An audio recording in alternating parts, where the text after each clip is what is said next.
Hi everyone, I hope you can hear me. If you can hear me, please wave your hands. Press 1 on your keyboard to wave your hands if you can hear me. Yep, okay, you can hear me well? Perfect.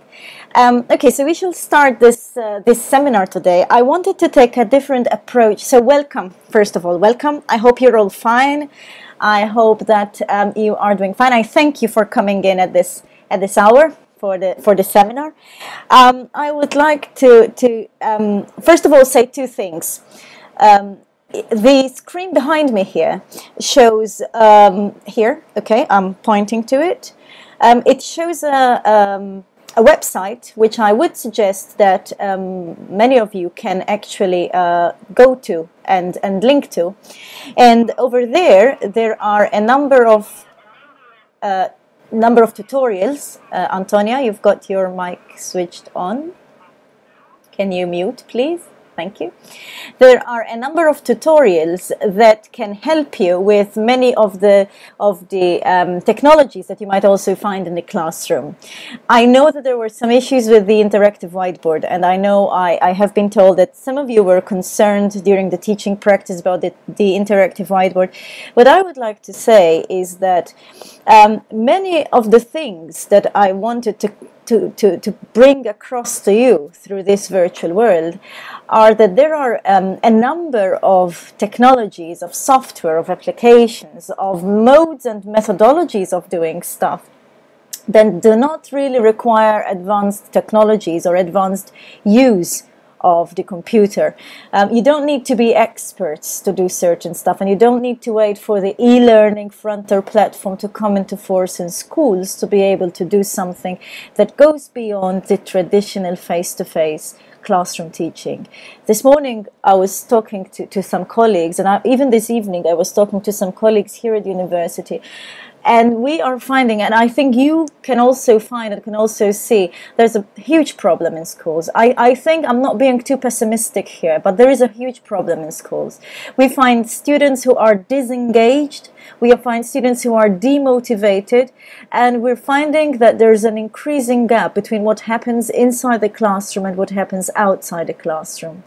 What I wanted to bring across with this virtual world and the content that these virtual worlds led to, the websites, the papers, the ideas of how to do stuff, is that in reality we need to go past this gap. We need to bridge this gap that exists between what is and what occurs inside the classroom and what goes on beyond the classroom, something with which even you are familiar. And hence this brings us to the seminar of today. Today I wanted to get this together, this kind of World Cafe approach. It was quite interesting when I attended a World Cafe approach. The idea is that you discuss a lot, and then somehow through those discussions you raise enough points that can be discussed in other groups as well. So I'll explain the dynamics of how this works.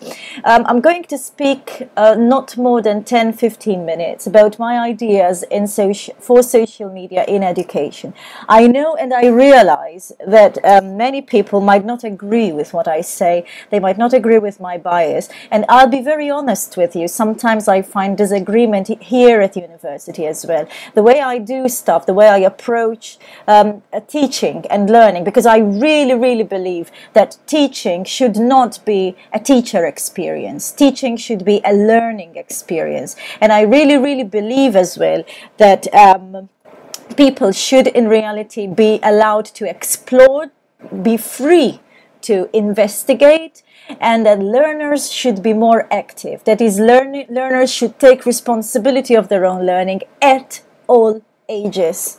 And I don't think that we should sit and stay and think and say, listen, but children are young, they don't know, and we need to teach them. And I don't think that that is the right approach at this point in time. I was talking to my colleague this evening, and I told him, so I have a 3.5-year-old son, and when he was 2.5 years old, last December, a year ago, I gave him the iPhone in his hands.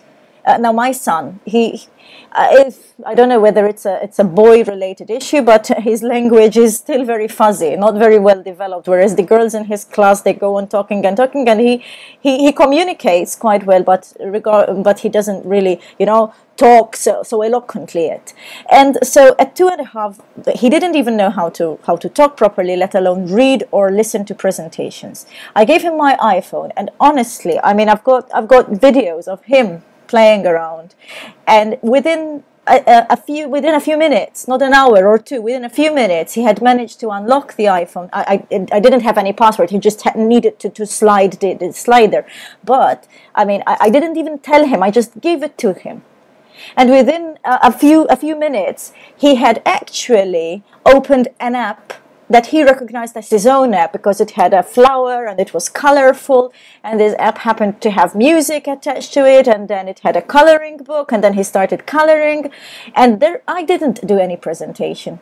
I didn't tell him, you have to do this, and you have to do that, and you have to do that. Within a month, he had realized that I take pictures using my iPhone of him. So he got organized with his Buzz and Woody. He's fixated with Toy Story, and he put them on a table. He took my iPhone and he took a picture, and I didn't do any presentation. And my son is not, one of those children who say, okay, he's extraordinary. There is nothing extraordinary about him.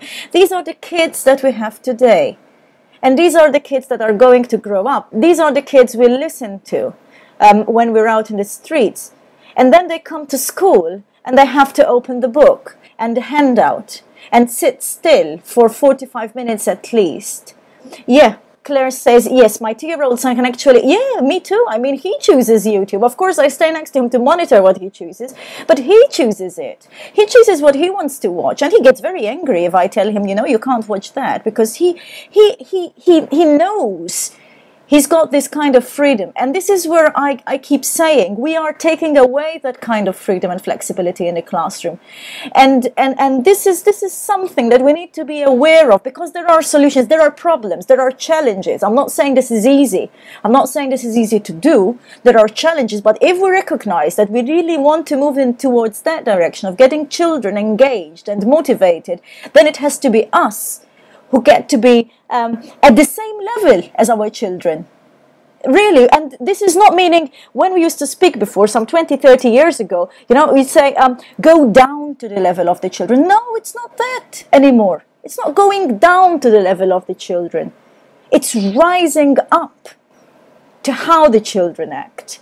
So I don't want to take any more time, and I would like to just have a look at the presentation that I have prepared for you today. And this idea is this: social media, to do or not? And my question is, but is this really a question we should be really posing in education? Because honestly, I don't believe it is. I don't believe the question is whether to do or not. It's how. And I think we should work on that, because there are a number of issues that we need to deal with. And I would like to have a look at this quote by Henry Jenkins.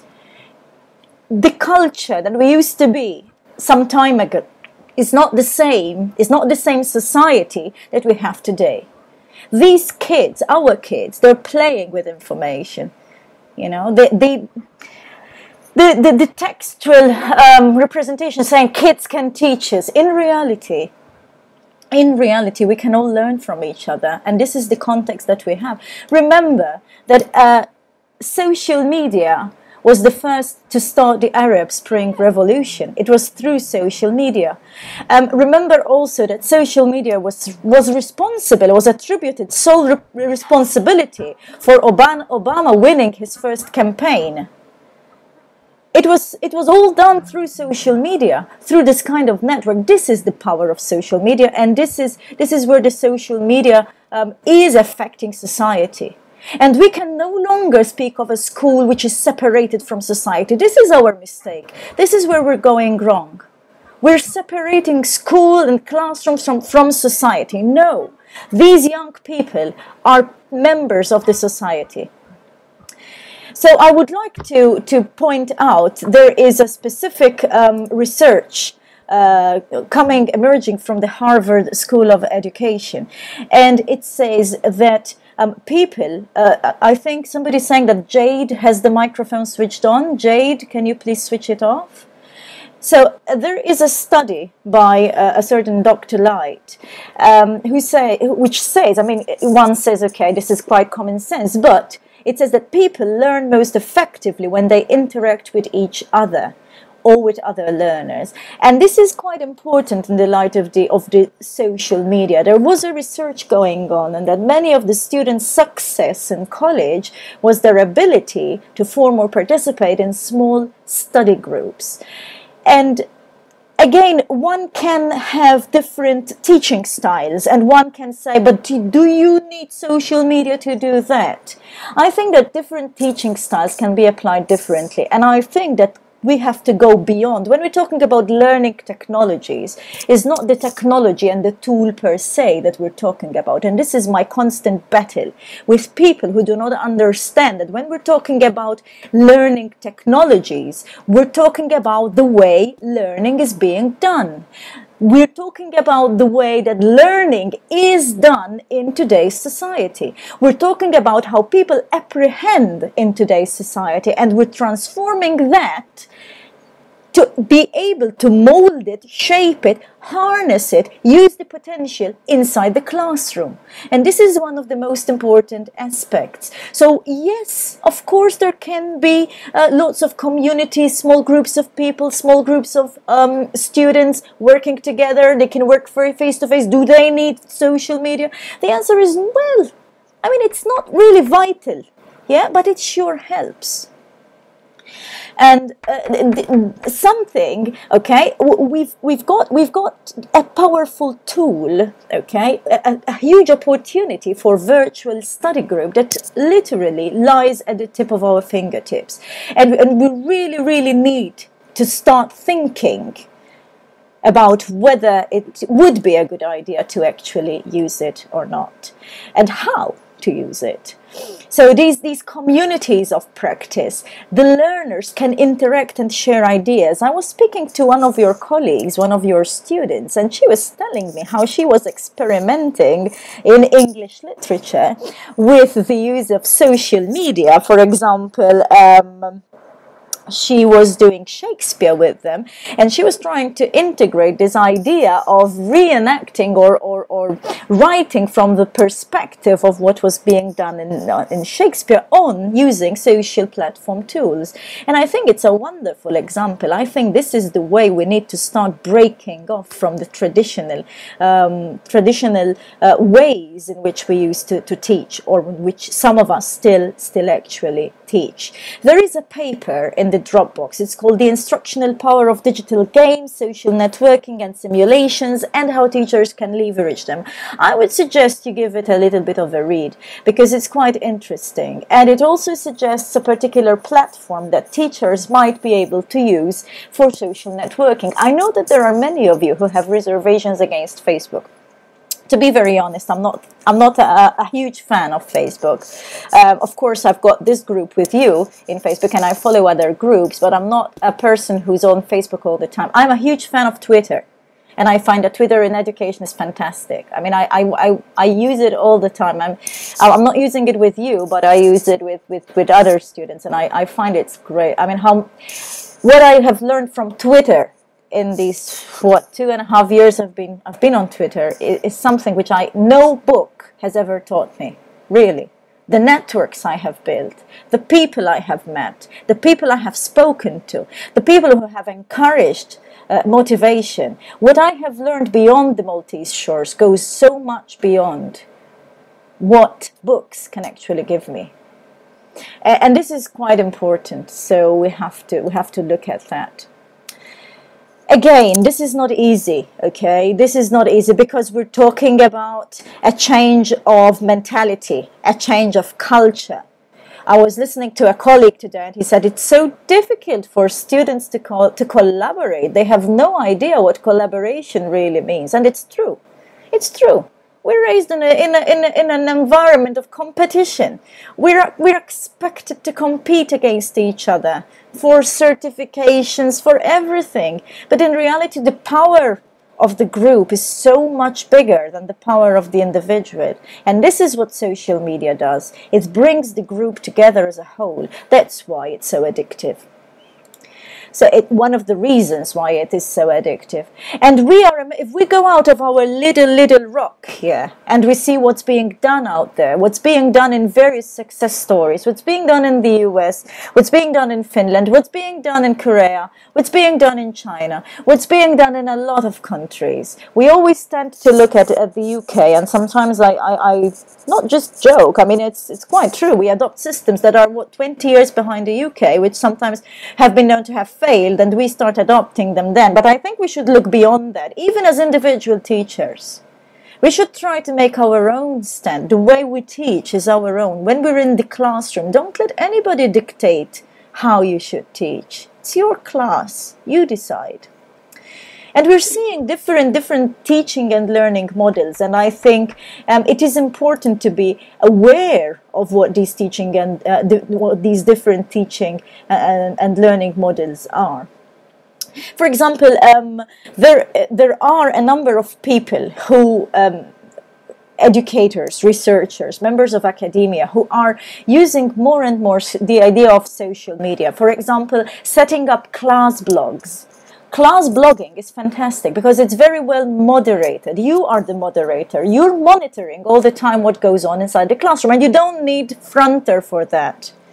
You don't need Fronter for actually setting up a class blog. This can be done within minutes. It's free, and people can access it from anywhere. But the idea is not just you post, this idea of always you. Do not try and do this. It's not about you, it's about them. It's about giving them the opportunity to actually speak out. Social media is all about the voice of the person.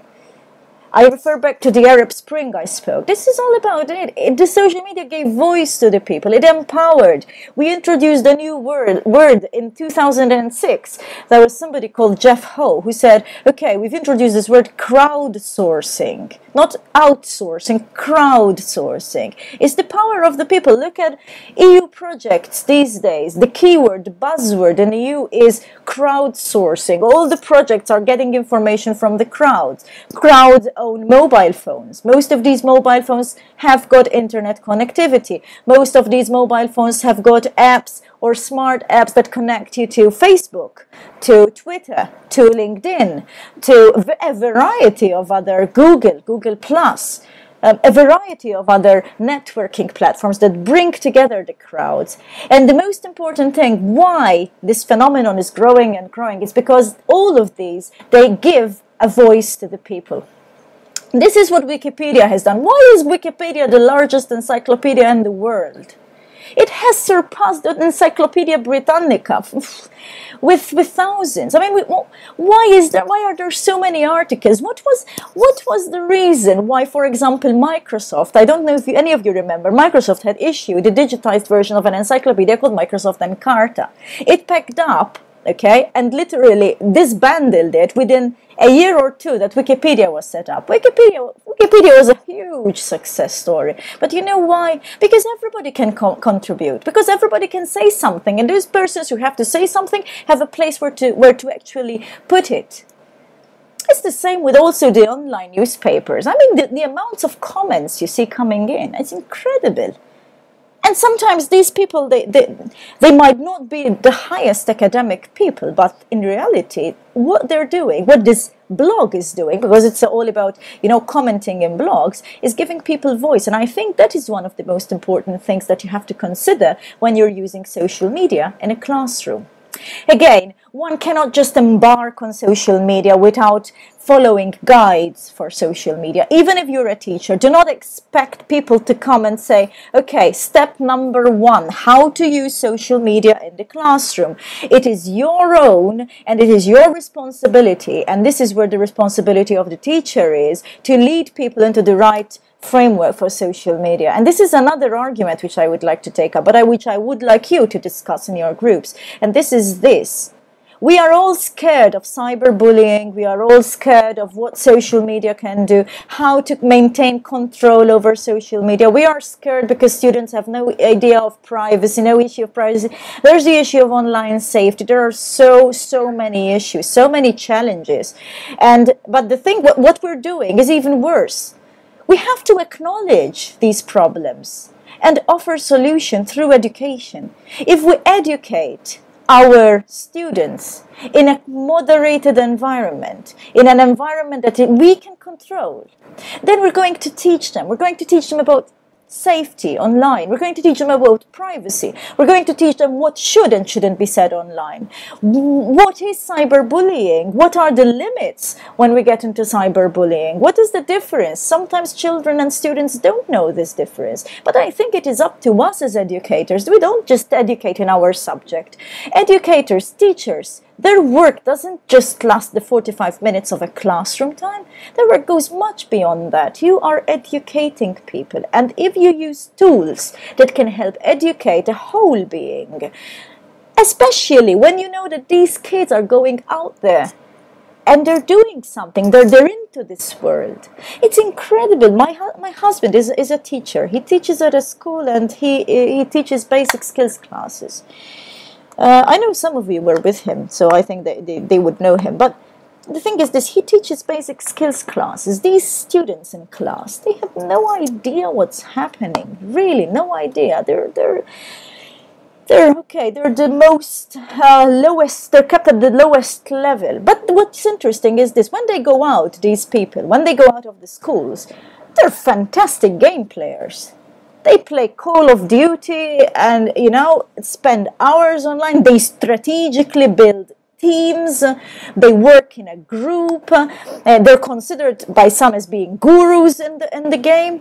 And I say, oh my goodness, what are we doing wrong? These people don't know how to read and write, basically. They don't know how to count properly. And then they play Call of Duty that requires skills that go much more beyond what we have. And what's happening in the classroom? We're not acknowledging any of this. So when we see all these new things that are coming out, this is not something, to impress you. But in 60 seconds, yes. What happened here? Oops, somebody is clicking on the, sorry. Can you please stop clicking? Yeah, excuse me. 1 second, somebody was clicking on the presentation and it went crazy. Okay, so what's happening in 60 seconds is a huge loads of things. I mean, look at YouTube. Any question you have, look at YouTube. I still wonder, even us as academics, I sometimes get questions like, how do I do this? And I go, look it up on YouTube. I mean, if I ask, no, I'm going to exaggerate by saying asking my son if he has a question where he would look. But honestly, in a couple of years' time, he won't even do anything. Our kids do that. Why can't we? Everything. You can find everything online. You have a question, type that question in the Google search bar, and you'll see the answer come up in a flash. Because what people are doing there, for every 60 seconds, they're posting things. That's what's happening around us. This idea of helping people, of understanding what's going on. I took a screenshot here of Twitter. People, educators, teachers from around the world, they communicate. And this is not only for students. I'm also talking about using social media for you to grow, to learn, to develop professionally. In Malta, we do not have that culture. I don't know. I don't think I should blame unions for this, but I mean, we've got this kind of mentality. No, I will not do anything unless I'm paid for it. The idea is this: listen, you are a professional.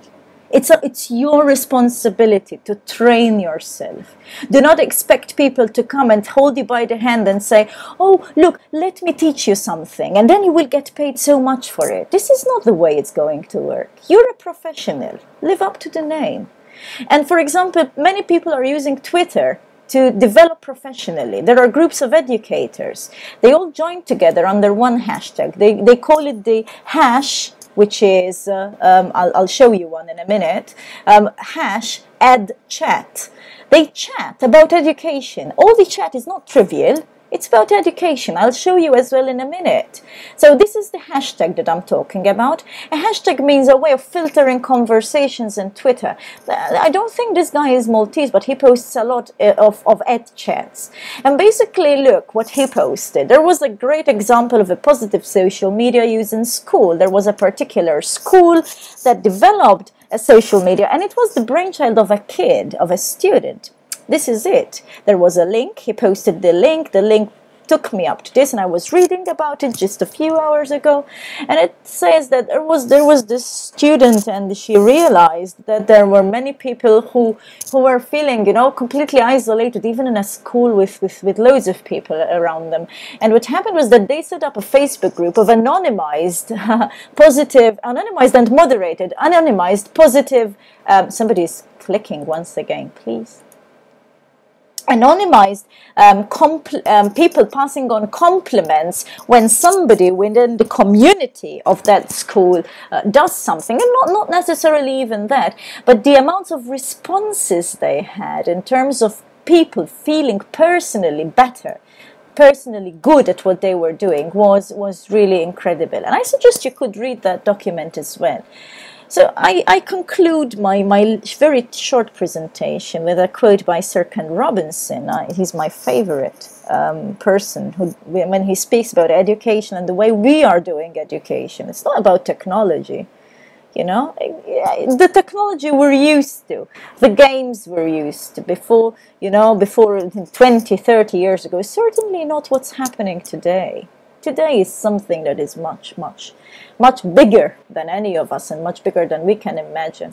And there is no way that we can say, oh, we know it all. We're in a process of growing, of growth.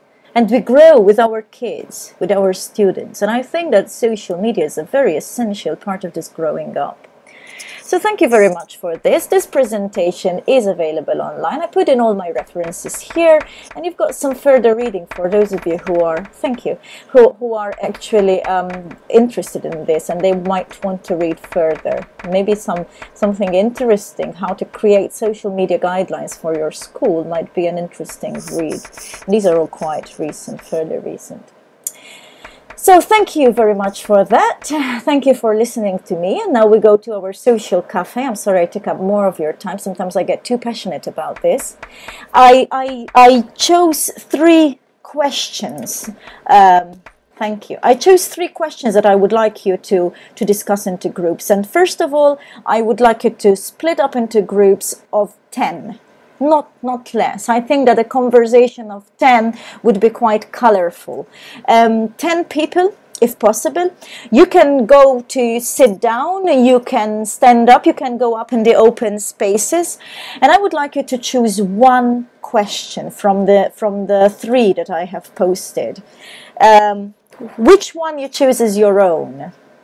It would be nice if you could all choose something different to cover everything, but I will leave you in absolute freedom. The first question that I would like you to choose is, the first question that I'd like you to tackle is social media in education. Should we be scared of social media, and how do we deal with possible problems? Second question is about the new teacher ethical guidelines. There's a copy in the Dropbox here. Should these hinder the uptake of social media in the classroom? For those of you who are interested to discuss this. And number 3, constructing social media and networks in the classroom. Can we do it in practice? Can we really do it in practice? And I would like you to discuss an example with any member in the group or someone you know has experimented with, even during the last teaching practice that you had.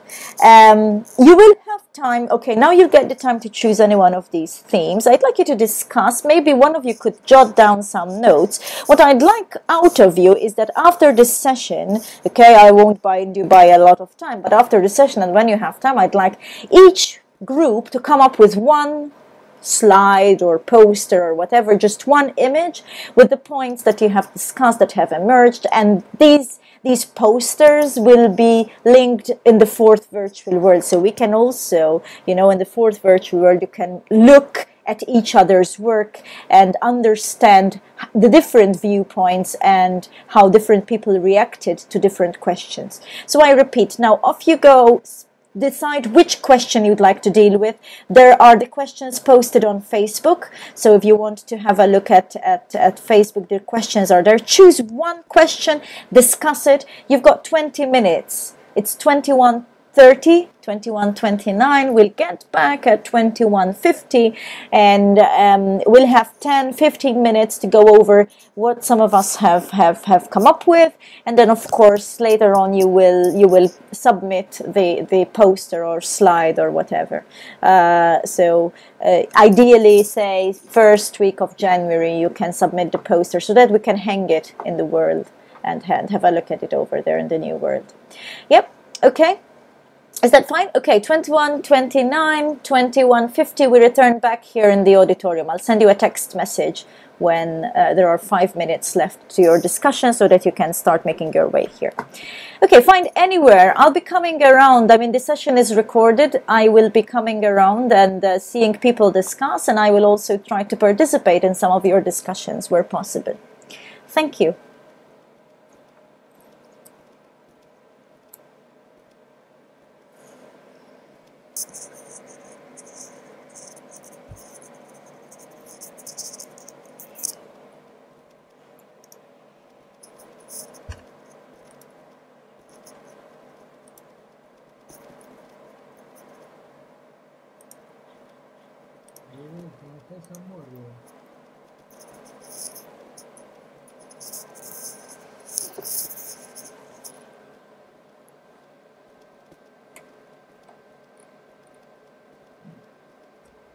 Nästan en atma con Paul.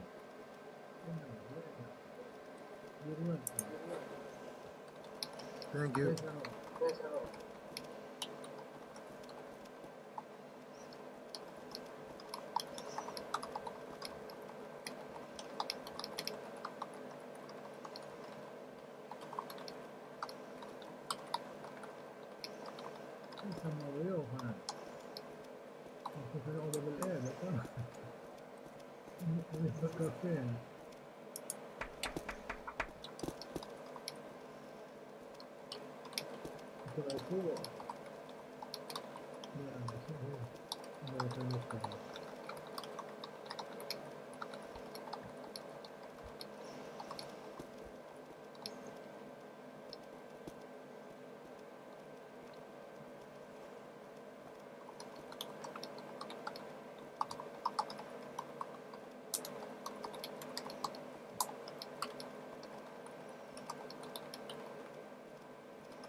Josiel. Josiel. Joe.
Tom Stefan, poġġa intom.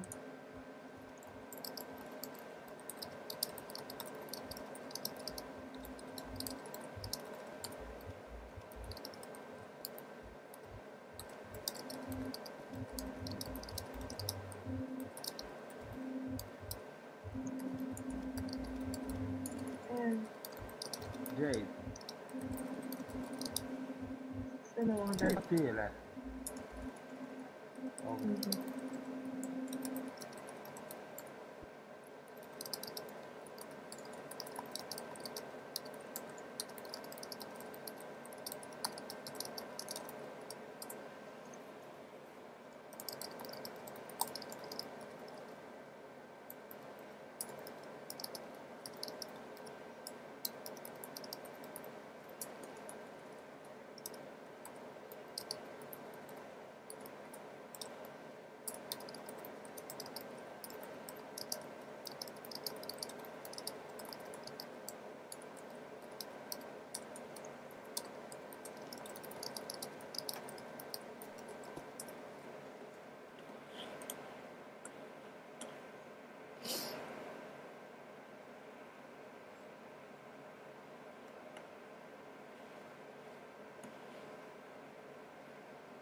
Ma nafx hux sejjer għażbal. Google Hangout naħseb di lil kulħadd. Hi. Hi. Sorry, Hangout. Ejja nsaqswa kif edew Vanessa tista' tismana. Aha. Le ma naħsibx. Aha, nista' nismakom tajjena. U li qegħdin hawnhekk ħadd ieħor ma jista' jismakom, ġifieri hawnhekk l-erja tkun għalikom biss. Fimt? Sew tista' Għalhekk ġejna. Tajjeb. Għajduli. Vanessa aħna konna qed naħdu fuq it-tielet waħda. Sewwa, tajjeb. Bħala blogs. Nistgħu nsemmuhom li tista' tibbenefika minnhom bħal għax dan jom li mod tal-informazzjoni, ma tfal jistgħu jipparteċipaw ukoll. Ekku. Billi jtellaw l-informazzjoni tagħhom Ekku. ukoll jistgħu wkoll jibbenefikaw billi jimmonitorjaw x'qed jiġri fl-andament tal-iskola. Iva, u hemm ħafna teachers fi skejjel mhux Maltin li jużaw ħafna din il-ħaġa tal-classroom blogging, ġifieri nista' nippostjalkom ftit eżempji ta' jew nkella tagħmlu search eventwalment u taraw ftit classroom class blogging minn teachers fejn jidħlu l-istudenti tista' tinduna li jużawha ħafna din il-ħaġa, ġifieri xi ħaġa li aħna qatt m'għandniex il-kultura li nagħmluha, ma fil-fatt l-ewwel darba li rajta kienet ma' grupp ta' 10 snin u dawn il-grupp ta' tfal ta' 10 snin, kienu qed jagħmlu lezzjoni tal-Ingliż fuq xi forma ta' creative writing u ddeċidew li jagħmlu fuq The Island of Pandora li hija ta' Avatar, kienu raw il-movie Avatar. U dawna it-teacher tal-Ingliż issettja l-blog u huma kienu qegħdin jippostja huma u bdew jipoġġu anke mill-mobile phone recordings tagħhom ġifieri affarijiet kif bdew jagħmlu mind map bħal Spicy Notes biex jiżviluppaw storja fuq Pandora u fantastika. Insib il-link nibatilkom forsi tarawha għalija hija a fantastic way of using blogs. Kif insiba ngħaddihilkom ta'. Okay, thank you. All right. ħanarra naqra ħaddieħor ukoll mela. Jekk ikolkom bżonn xi ħaġa kemm tajtuli jew kellha tibatu li text message ta'. Okay? Thank you. Bye. Bye. Bye. Ciao, thank you.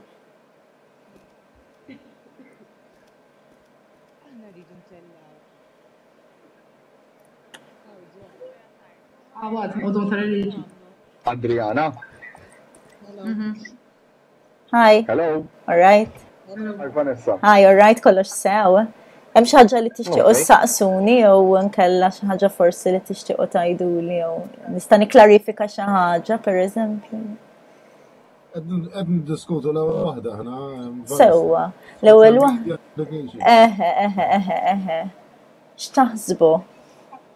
Aħna għadna li it is the most powerful social, economical, political and cultural institution. Ma mhux qed naqblu fej meta tiġi kontrollata. Ifhimni.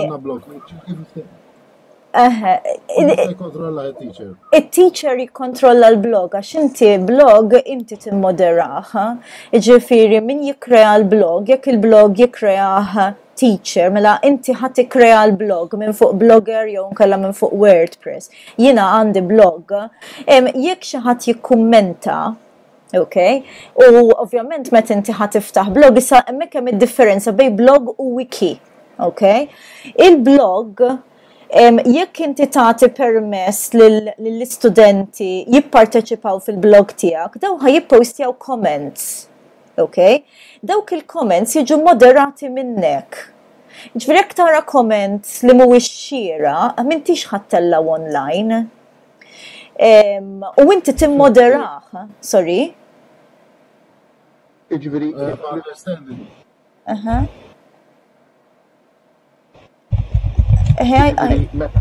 meta student jikkummenta l-ewwel jaraħ il-teacher biex niftehom. Imbagħad it-teacher japlob. Iva, ma jiġux awtomatikament. Ġifieri inti tissettja l-blog, inti tista' tissettja l-blog li jiġi awtomatikament, imma wieħed ma jaqbillux ovvjament għax inkella ma jżommx ċertu kontroll.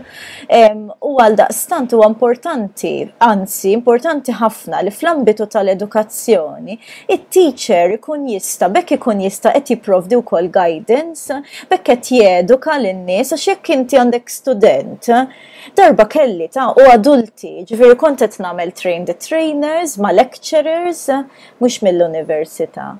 U wieħed għamilt blog jiena u dawn kienu jikkummentaw, kienu jagħmlu serje ta' kummenti fil-ġimgħa fuq il-post u wieħed iddeċidi li poġġili l-video ta' Shakira waka kien dak iż-żmien insomma. U tista' timmaġina di blog fuq e-learning, jiena qed nagħmel e-learning ma' nies li huma adulti, ma' nies li huma lecturers li għalmu suppost u dan poġġili l-kumment f'dan il-kumment poġġili l-video. Ovvjament jiena ma tellajtux u kellimtu. Qedlu smetlu din hija blog serja, qedlu dawn l-affarijiet ma jsirux.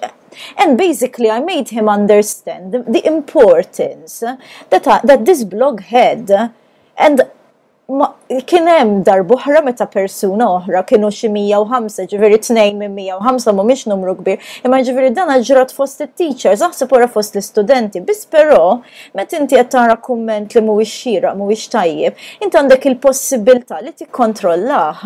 timmodera u tgħid mis-sentella u jiena batkellem lill istudenti il-kumment tiegħek ma telax għax mhuwiex xieraq għal din il-blog, din hija blog fejn qegħdin niddiskut fuq dawn l-affarijiet. So anke ġielhom jiffukaw fuq is-suġġett innifsu. Plus hekk blog mhix neċessarjament tkun fiha biss assignments, imma meta persuna jikber fis-suġġett joħroġ beyond ir-riġidità tas-sillabu, xi kultant is-sillabi huma riġidi u xi kultant laqas ipoġġu is-suġġett fil-kuntest.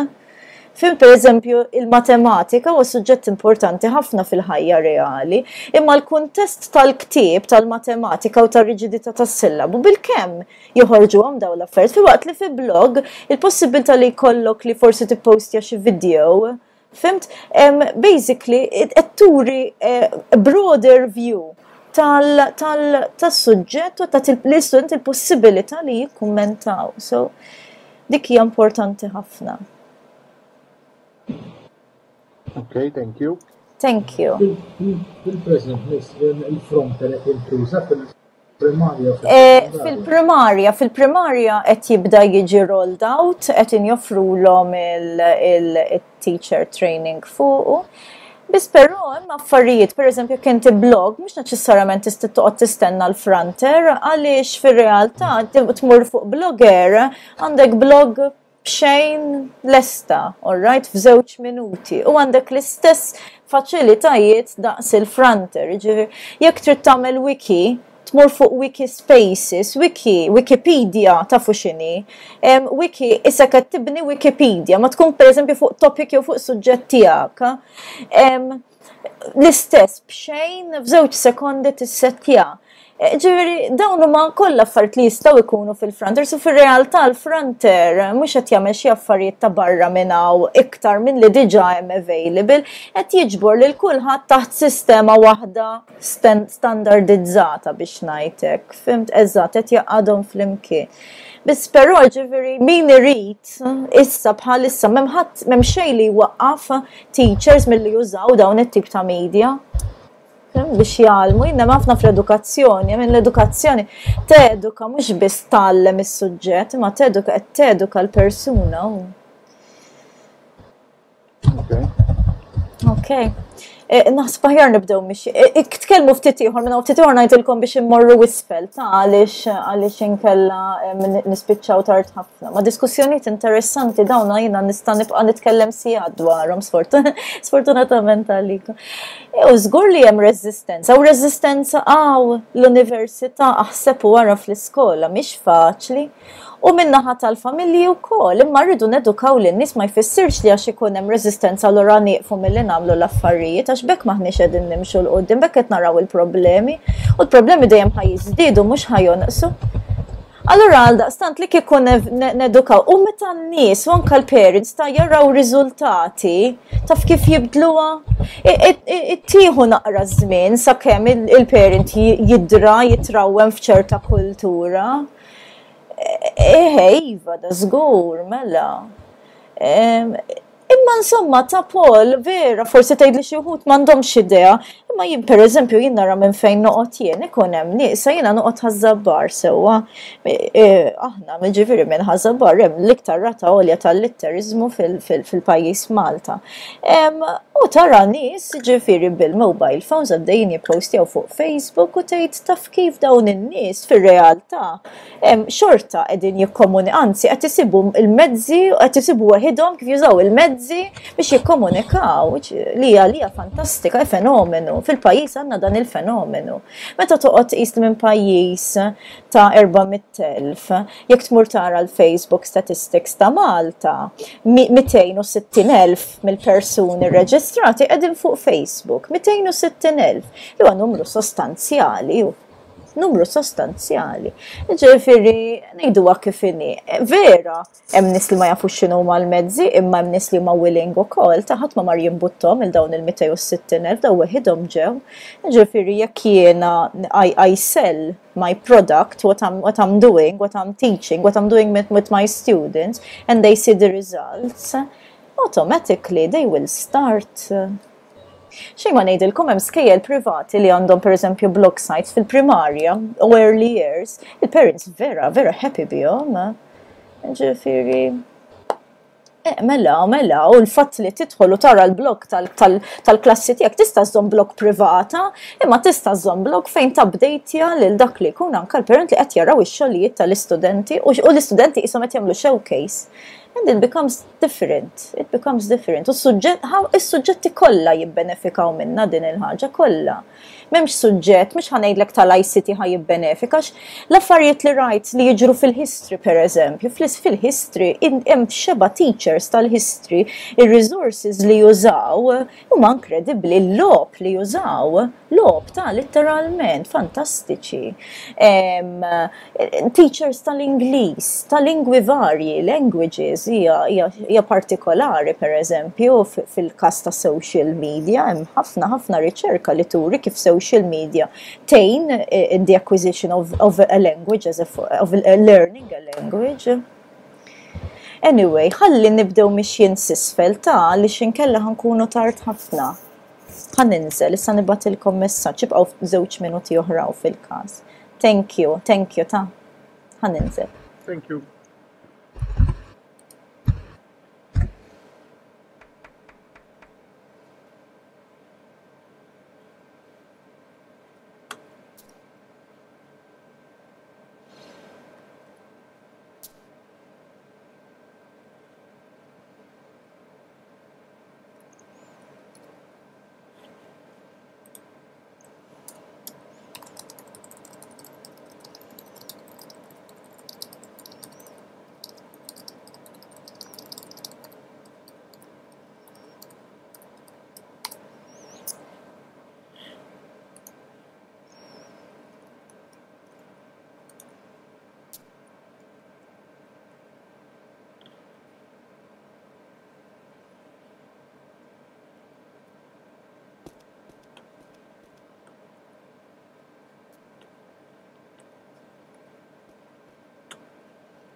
Okay, can we get together, please? Yes, we'll just, I'm sorry, we overran a bit by a few minutes, but what I would like to do now is that the persons who will be speaking can go to the microphones. There are the microphones over there at the back, or else they come in the front and I'll give them permission to come up on stage on the auditorium so that everybody can hear them. So I would like to start with any person of one group who will be coming first to present your findings. Is there anybody who would like to speak? Yeah, you can see Sarah. Who yes, you. Let me just, okay, invite. Okay, you should have, Sarah, you can come up on stage. No, is it Sarah or Elaine? Sorry, Elaine, sorry. Is it that? Yeah. That, yeah. Elaine, you're up on stage, so you can speak, and if people, so decide who will be speaking from your group, come near so that I can invite you to the stage. Who else? Can you raise your hands, please? Raise your arm. Yeah, okay, 1 second. I'll invite you as well. Okay, invite. Okay, you have been invited. Anyone else? Okay, is it Sylviane? Sylviane, are you going to speak or not? No. Who is this? Agneta? Agneta? Sorry, Agneta. Are you going to speak? I'm going to speak. Vanessa, Elaine. Elaine, yes. Elaine, you're here. You can speak. Everybody will be able to hear you. I'm inviting the other people as well who are going to come here on stage to speak. Okay, cool. Stephanie, where are you, Stephanie? Stephanie? This one. Yeah. Okay. Stephanie, I think I have invited you. Yeah. Okay. Stephanie, you have been invited. You can come up on stage together with Elaine. Anyone else who's going to speak? Antonia, are you going to speak? No. Yes? Yes. Can you raise your hand if you're going to speak? So I give you permission. Anita. Oh, okay. Okay, Anita. Okay. Perfect. So let me. Okay, Antonia, you can come up on stage now. So I have 3 people on stage: Elaine, Stephanie Gauci, and Antonia. Anybody else? Anybody else? Carmel? Carmel, you're going to speak? Are you going to speak, Carmel? Okay. Mela, find your group. Johan was taking notes. Johan, maybe Johan wants to speak. Okay, let's start. As you wish, you decide. For me, it's not a problem. Giselle says yes. Okay, so come up on stage. Okay, you can come up on stage and speak. Okay, so Elaine, I can speak. Give me a minute, please. Where are you, Rita? Rita, I can't see you. Where are you? Everything is crashing. Oh dear. Where's Maria? Maria C. Yeah, okay, Maria. You're up on the presenter podium. Okay, cool. So we'll start with Elaine first, then Stephanie, then who was it? Antonia. Then there is Maria. And there's Carmel and Maria. Okay, so let's start with Elaine. So Elaine can come up, address the audience. I'll just go step a bit back. Can you hear me? Yeah. If you stay in front of the podium, Elaine, everybody will be able to hear you. Okay. Just come where I was standing. Yeah. Okay. Perfect. Carmel, your mic is switched on. Can you switch it off, please? I will mute my mic as well. So Elaine, as soon as I mute my mic, you can just go ahead and start speaking. Okay.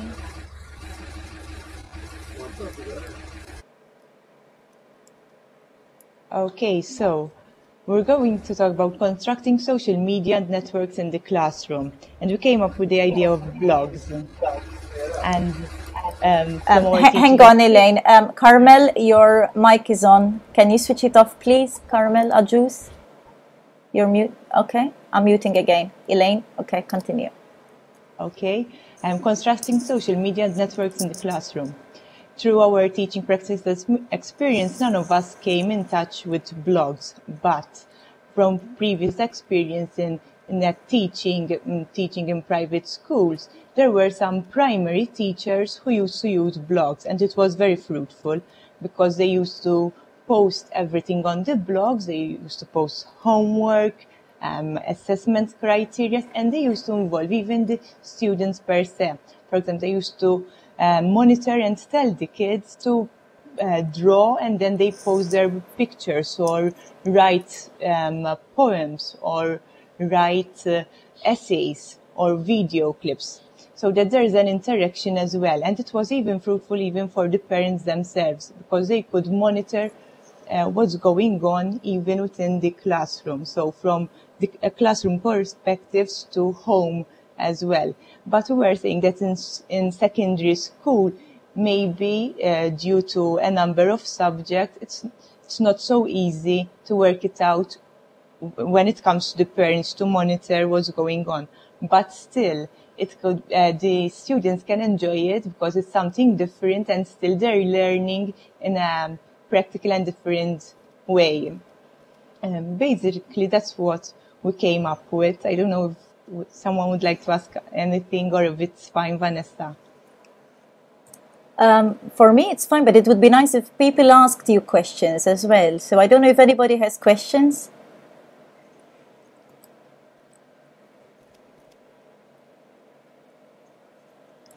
No? Okay. Maybe something I would...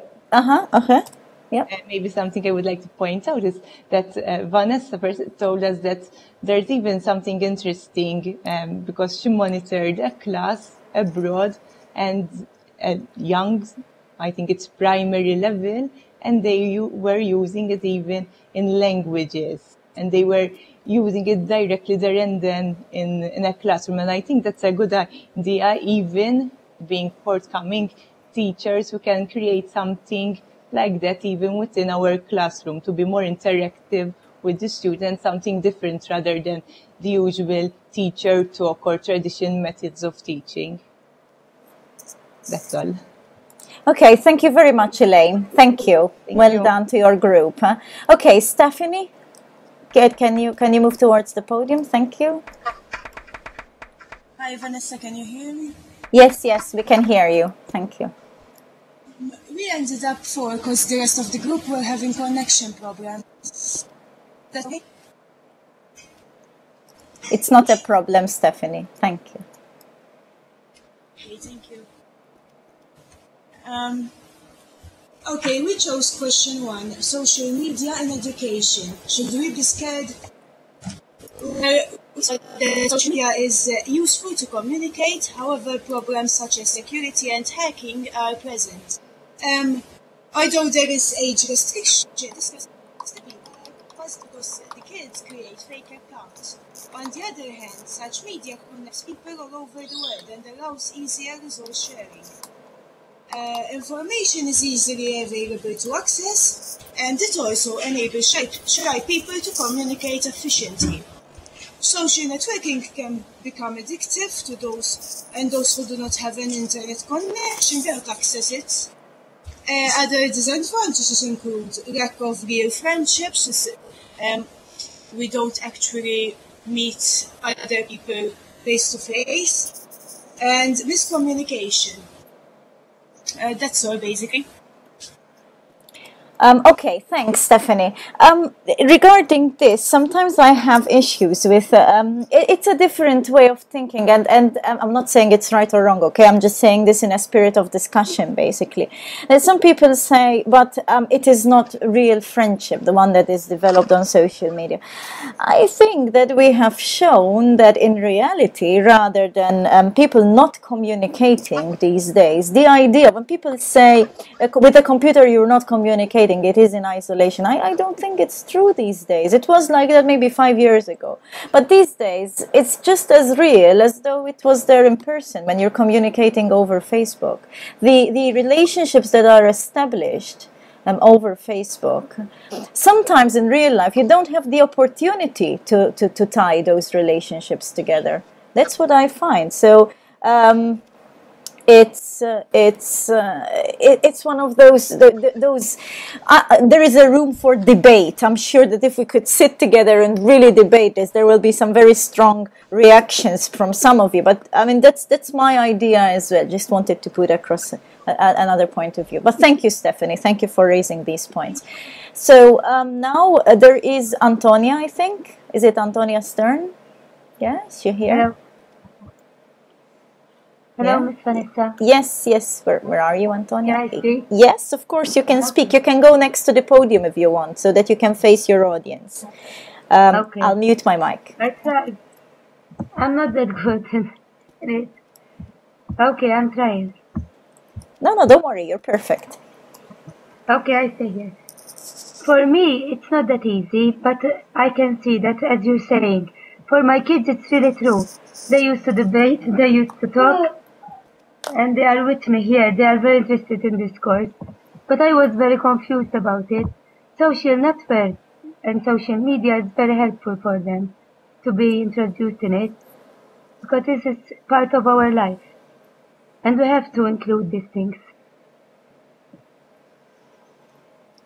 Yes, absolutely. That's what I was saying before. I think even Claire mentioned she's got a young son. I've got a young son.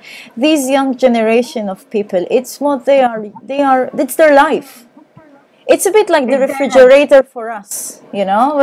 In the war, in the time of the war, people didn't have a refrigerator. They used to use the well and the cold water in the well to keep things fresh. In our generation, we don't even perceive the idea of living without a refrigerator. These kids, these children, they don't perceive the idea of living without a computer, without internet, and without the mobile phone. Let's not to go too far. These days, can any of you imagine yourselves going out without a mobile phone? Because honestly, when I forget it at home, it seems like I freak out because I say, oh God, what if something happens? And in reality, 15 years ago, we didn't have a mobile phone. And how did we manage? We lived. But these days, we're so used to it that this is something which is inconceivable. And it's the same for the kids. So. It's true. Okay, so thank you very much, Antonia. I think it's Carmel's turn. Yeah, Carmel, you can come to the podium and have this. Yes, what's your question? Are you hearing me? Yes, okay. Yes, loud and clear, Carmel. Yes, we can hear you. We have discussed point 1, social media and education. Should we be scared of them? How do we deal with possible problems? Main points we have discussed is that social media is considered a social skill. It entails the traditional literacy as well as the new media, digital media. Social media is today one of the most powerful social, economical, political, and cultural institution. So we have to use it a lot. And social media is a way to interact with large communities. We've discussed to call security and about the blocks, and after we in the first place we were ambivalent regarding security. So, but after we have discussed this with Vanessa.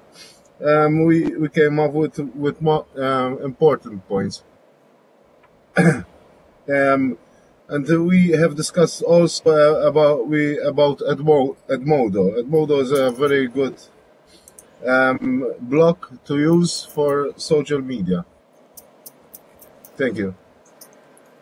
Thank you, Carmel. Yes, I agree with you. Edmodo, if you have time, 1 minute, when we finish, I'll just show you my screen here, and I will show you some stuff that you might also find interesting. But Edmodo is something which I suggest very much to my students, and the reason being that it looks like Facebook, but it's for teachers. It's strictly monitored, strictly controlled. You sign up either as a teacher or as a student. You create different classrooms and you monitor what goes on. But it gives the look and feel of Facebook. So people can post photos. Of course, when you're moderating it, you control. That's where you can actually point out online safety features, where you can actually deal with privacy issues, with what comments people put online. So when you create this thing, you're in total charge. And that's where people learn.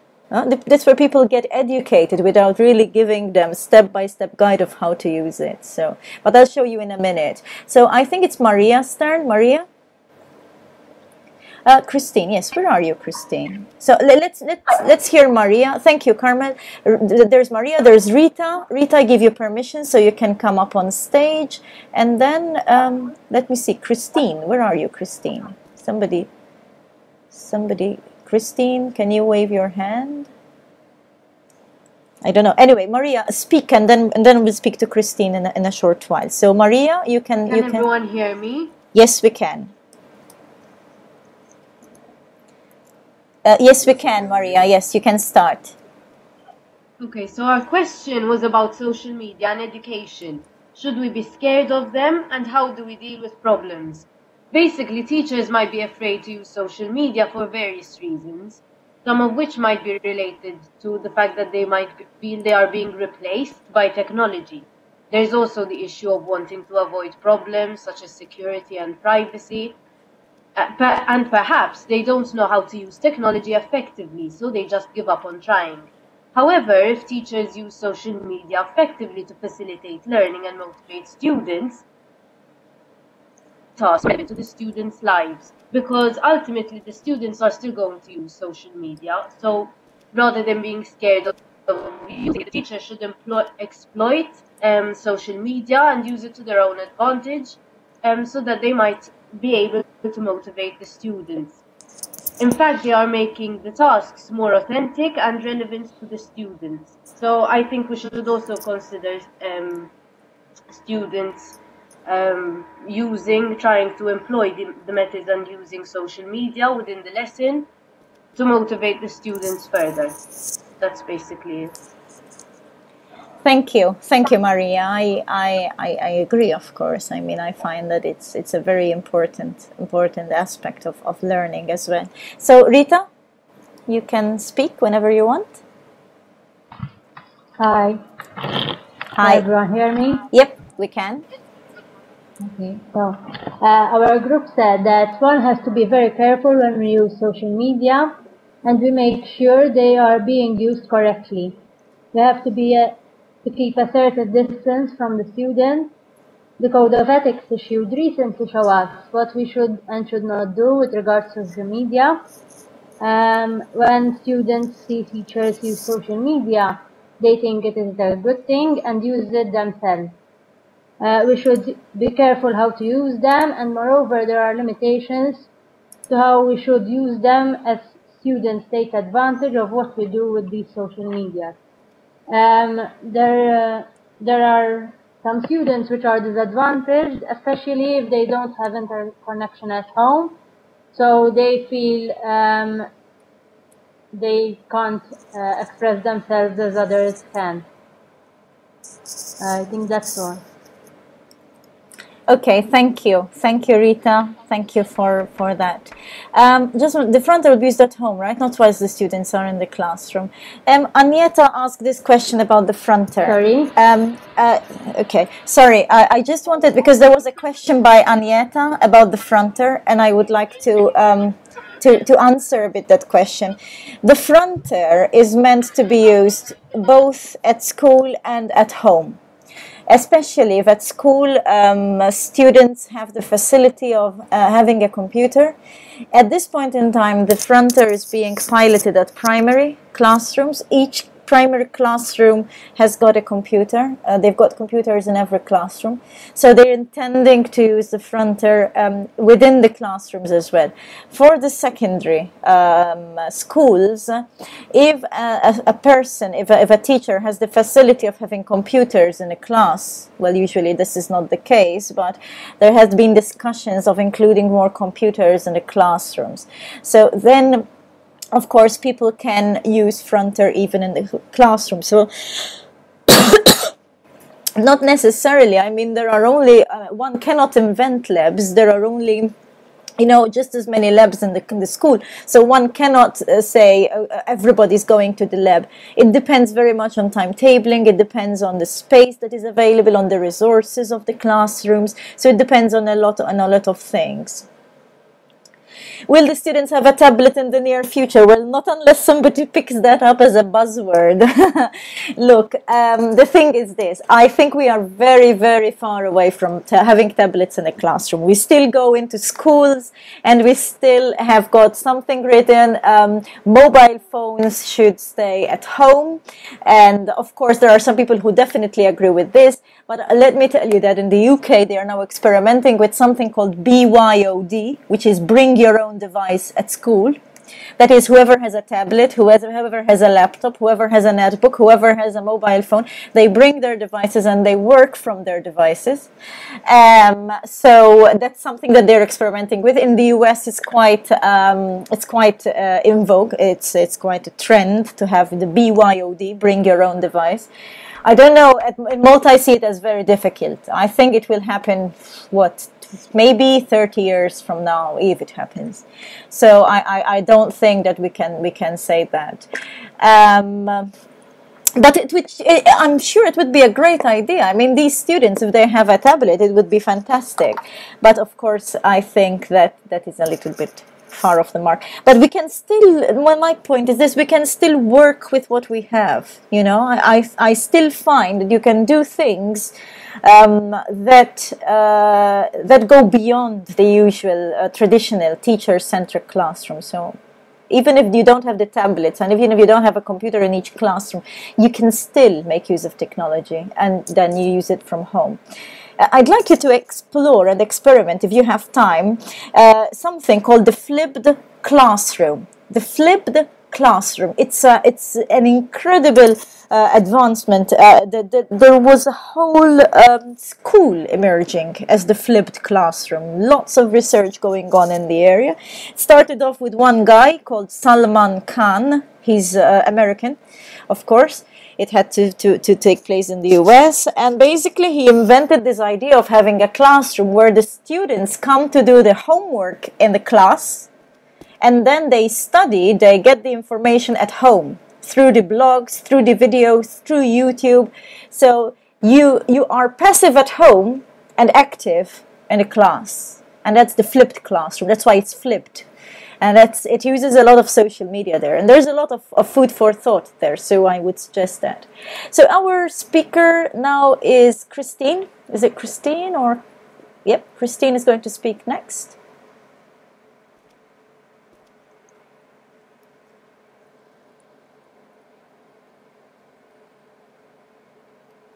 You can speak, Christine, but you're not being heard. Yep. Hello. Now we're hearing you, yes. So,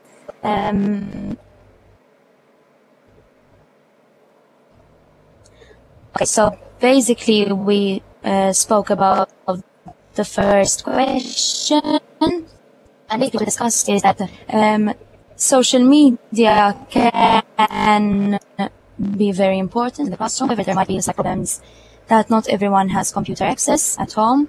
And although there are computers within the school, I think that the most important part of using social media is that students can access the teacher and any other materials outside the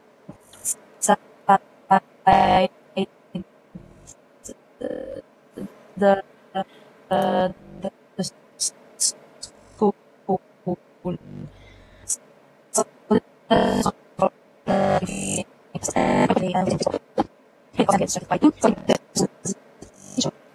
Some of blog more I think that this idea that social media is used as a way to especially very mentality over the years. Christine, sorry. Christine, sorry, your sound is coming very bad. I think it must be the internet connection. When the internet connection is poor, we wouldn't be able to hear. So nobody is hearing. So if you want to type your what you said so that everybody can get it in text, because I don't think the audio will work. Or else if you want to type it to me and then I say it out to the rest of the group. But otherwise, people will not be able to understand what you're trying to say. Sorry about that. Sorry. So you can type it in the text chat, and then we'll get it from text. Sorry. In the meantime, Clementina, you're here on stage. Would you like to speak? Would you like to say something? Okay. So basically, what we said was that social media at times might be helpful. Yep. That's. I'm sure it's a tool. At the end of the day, social media is too. However, it might be a problem. Okay.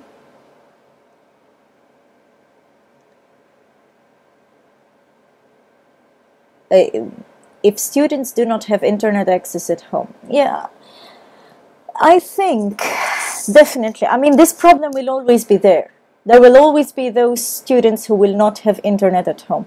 My question is this: if there are some students, especially, if there are some students who do not have internet at home, shall we stop completely? And what about those students who have? Should we be more proactive and say, look, there is a problem, let's find a solution? Or shall we say the solution is, let's give up and not use computers and internet?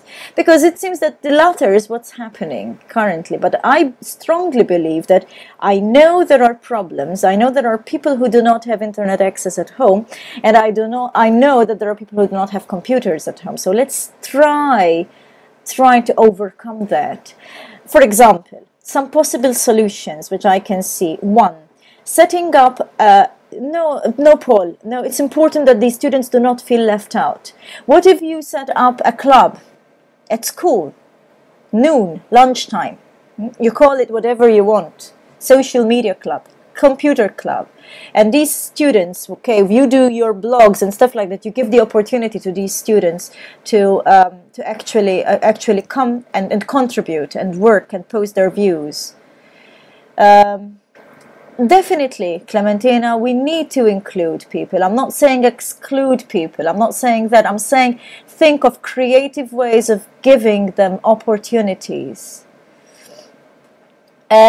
Also, for example, in schools, if you have a school with a catchment area where there is a huge problem with students not having computer access at home, there are possibilities. Nowadays, there are even schools that offer the 3 to 16 club. And these schools stay open till about 5 in the afternoon. And you could actually extend this service to a computer lab for those students who do not have computer access at home, but who would want to participate in your project. Okay, you could make it as part of a project of a classroom. I heard a teacher complaining that it was a challenge for him to stay connected at certain times for students. No, not at all, Jacqueline. I don't believe that this is a form of bullying. But you know what's happening, Jacqueline? What's happening is that this still exists. You've been into schools, you will teach. You will understand that many children, especially those children who do not have access to a computer, will still feel left out, because all the children that have access to computers, to games, to different games, people who have the PS3 and the PlayStation and then the Nintendo and the DS and whatever, Kinect, anything, they will come to brag about it. And yes, it would be a form of bullying. But if you provide for it, if you say, I'm aware of that, but let me make provisions, let me as a teacher try to work with the school administrators, with the principals if need be, no, so that we overcome this form of bullying. Yeah, exactly, Christine. It's exactly my point. I mean, if there are people without mobile phones, and what do we do? Should we stop the others from getting mobile phones because then they might feel bullied? No. I mean, it's the other way around. Identify who has a problem and help him or her overcome it. But by ignoring it, doesn't make it go away. My argument is, if we put our heads in the sand, if we bury our heads in the sand, it's not going to make the problems go away. Cyberbullying will exist. Bullying has always existed anyway, anywhere, in every form. So, but by ignoring it, by saying, like my classes don't use that, so I don't really need to, it's not making it go away, not at all. So it's great to have these kinds of exchanges with you. I think that today we're moving towards this new technological age, and there are barriers which we as teachers must not only educate. Yes. Even the parents, absolutely. I mean, at the end of the day, I am a parent and I'm also a teacher, as you know. And I would want to know exactly what's happening with my son. It's maybe, I don't know if I'm too I don't know, I don't know if I'm going to be a demanding parent, for all that I know, but I mean, most of you also are parents, I gather, and through your children, you want to know what's happening. You want to know more about your child's life. So I think that this is, for us, I believe in embracing, embracing change. I don't accept change, I adapt. I was reading a bit about Charles Darwin the other time, and what he said about the theory of evolution. It's not the strongest that survives. It's not the strongest of the species. It's the species that adapts more that survives. And I think that this is what we as teachers have to do. We've got this culture, unfortunately. I don't want to put you off, but maybe you know. But sometimes teachers are treated too badly. I mean, there seems to be no respect for teachers, really. And I think it is up to us to show everybody that we are professionals in what we do. But if we sit back and we just complain that people do not treat us seriously or do not take us seriously, I mean, let's not go too far. We've got a problem, in academia, at university. The faculty of education versus other faculties. Sometimes I feel treated as though I was a second-class citizen, to be honest. And I don't agree with that. And it's the same. But we have to fight. We have to, push ourselves. We are teachers. We are professionals here. We take our job very seriously, very passionately. Most parents are using Facebook for that. Yes, I know. I think there's some parents that are detached from social media as a language for the new generation. It's not just for the new generation, even for the old generation. I never thought that my father would, who was so stuck in his ways, he came across Facebook and he got addicted, and now he's playing games. It's a whole big headache. I have created a monster, and my mom she calls me to tell me connect over Skype so that I call you. Like, Mom, you're calling me. Why do I need to connect over Skype to talk to you? And I have created two monsters basically. And but it's true. It's not just the younger generation. People like to be there, and but no, Clementine. It's not diminishing. Face-to-face interaction is not. It's evolving. It's evolving. Communication is evolving. It's changing. It's molding into a new shape. The tools are to be used properly to avoid what was said before bullying. Yep. Absolutely agree. I agree with what you are saying here. We need to use the tools in a good way, and use the tools because we need them. We need them. They become a part of us. I spoke about the refrigerator. Would you imagine living without a refrigerator? Would you? I mean, because that's what I feel about technology. Would you imagine yourself living without a mobile phone, giving it up for forever, whatever, or without any form of communication? It's the same here. It's the same concept. Okay, would anybody like to add something? I'm sorry, I took up so much of your time. It's 10:30, but it was an interesting conversation, and I really appreciate all your comments and all your all whatever you are saying about this thing, about how to implement this. It's a very interesting topic, I think, and very current nowadays. Would anybody like to add something? Antonia, your microphone is unmuted. Can you mute, please? Thank you. Nobody would like to add anything. What I want, just one second. I'll take another minute of your time. Let me share my desktop. So have a look at the screen with the share desktop. This one. I'll share my desktop and I'll show you. Where is? I've got a whole lot of tabs open. Okay. First of all, what I would like to show you is a Facebook page that might interest you. This Facebook page is called The Organized Classroom Blog. It's about teachers. It's for teachers. It's got a huge lot of resources. 19,000, almost 20,000 likes. 6,000 people talking about it. It's a way of getting people from all the different areas. It's also a place where you can see more Facebook pages that deal with education. Related to this, I'd like also to show you this one. Facebook have got, I don't know if you know, but Facebook put on their own Facebook in education. They've got a page showing teachers, indicating to teachers with more than 500 likes, 569,000 likes, indicating to teachers how they can use Facebook for education. So maybe you would be interested in this. I'd also like to show you a little bit Twitter.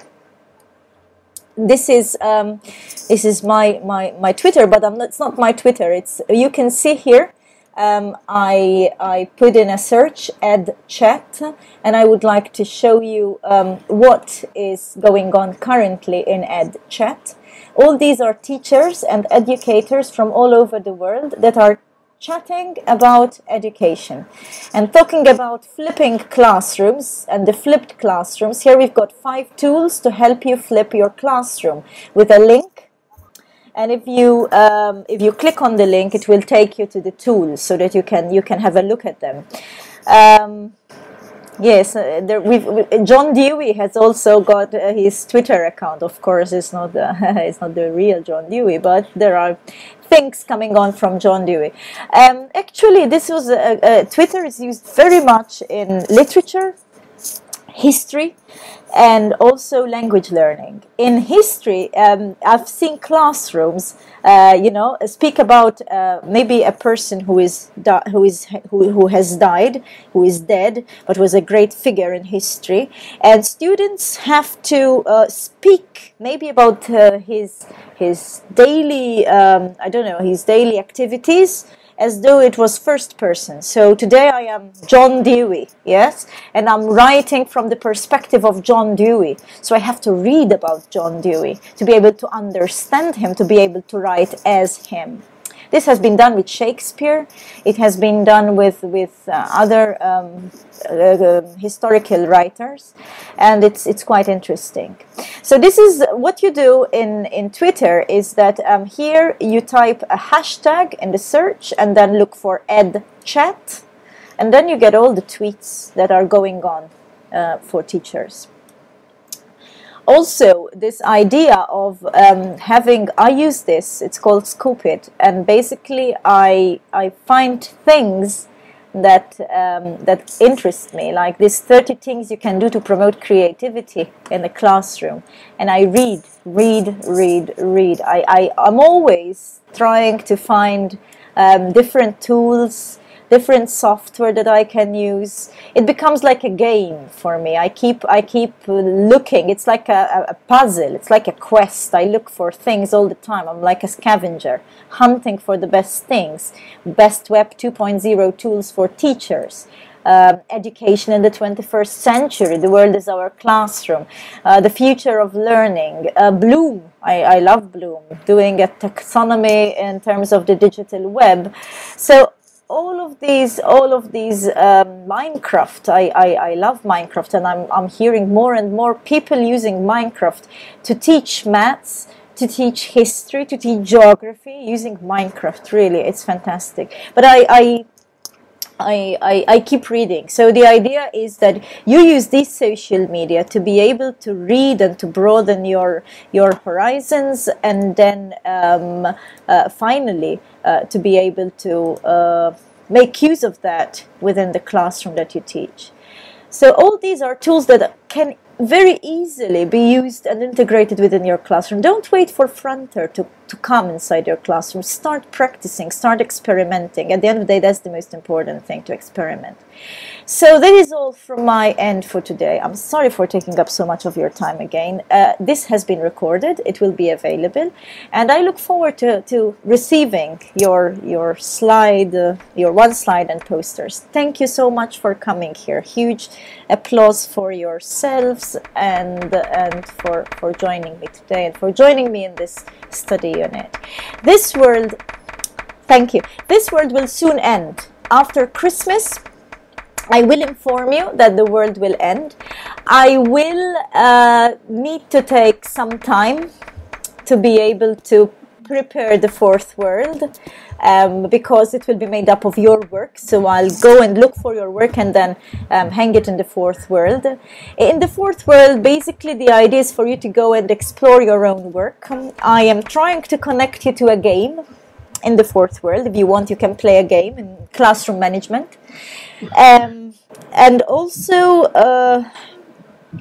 And also, if you want, it's optional. We can have a brief tutorial to discuss your seminar paper and the way you're developing your seminar paper. I'll keep you informed. I'll keep you posted. In the meantime, have a great Christmas. Enjoy your Christmas. Have a good time. And if you need anything for anything, please never fail to email me. Thank you so much. Thank you and good night.